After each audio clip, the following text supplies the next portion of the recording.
ఇవాల్టి నుంచి parliament second phase budget sessions మొదలవుతున్నాయి. వచ్చే నెల 2వ తేదీ వరకు సభ కొనసాగుతోంది.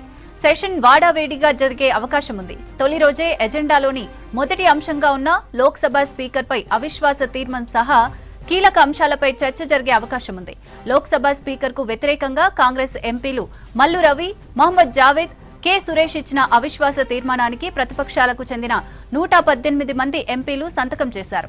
అవిశ్వాస తీర్మానం నేపథ్యంలో ఏపీలందరూ సభా కార్యకలాపాలకు తప్పనిసరిగా అటెండ్ కావాలని అధికార బీజేపీ, ప్రధాన ప్రతిపక్షం కాంగ్రెస్ విప్ జారీ చేశాయి.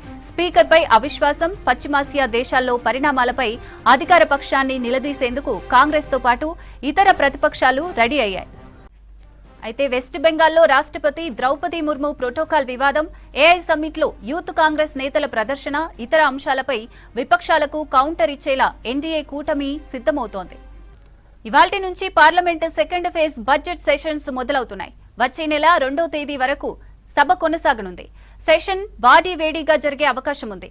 తొలి రోజే అజెండాలోని మొదటి అంశంగా ఉన్న లోక్సభ స్పీకర్పై అవిశ్వాస తీర్మానం సహా కీలక అంశాలపై చర్చ జరిగే అవకాశం ఉంది. లోక్సభ స్పీకర్కు వ్యతిరేకంగా కాంగ్రెస్ ఎంపీలు మల్లు రవి, మహమ్మద్ జావేద్, కె సురేష్ ఇచ్చిన అవిశ్వాస తీర్మానానికి ప్రతిపక్షాలకు చెందిన 118 మంది ఎంపీలు సంతకం చేశారు. అవిశ్వాస తీర్మానం నేపథ్యంలో ఏపీలందరూ సభా కార్యకలాపాలకు తప్పనిసరిగా అటెండ్ కావాలని అధికార బీజేపీ, ప్రధాన ప్రతిపక్షం కాంగ్రెస్ విప్ జారీ చేశాయి. స్పీకర్పై అవిశ్వాసం, పశ్చిమాసియా దేశాల్లో పరిణామాలపై అధికార పక్షాన్ని నిలదీసేందుకు కాంగ్రెస్తో పాటు ఇతర ప్రతిపక్షాలు రెడీ అయ్యాయి. అయితే వెస్ట్ బెంగాల్లో రాష్ట్రపతి ద్రౌపది ముర్ము ప్రోటోకాల్ వివాదం, ఏఐ సమ్మిట్లో యూత్ కాంగ్రెస్ నేతల ప్రదర్శన, ఇతర అంశాలపై విపక్షాలకు కౌంటర్ ఇచ్చేలా ఎన్డీఏ కూటమి సిద్ధమవుతోంది.